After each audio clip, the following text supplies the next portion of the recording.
Hello everyone. Step 1. We will explain how to convert our FAT32 disk to NTFS without losing data via Windows. Step 2.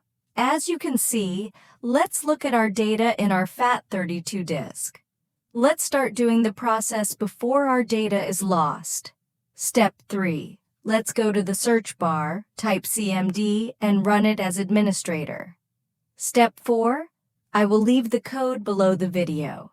Add the disk name at the beginning of the code on which disk you want to process, and I will process the E drive.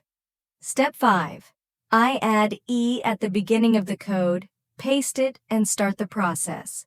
We paste the code, press enter, and wait for the process to finish. Step 6. We check our disk. Our disk is NTFS. When we enter it, we see that there is no data loss.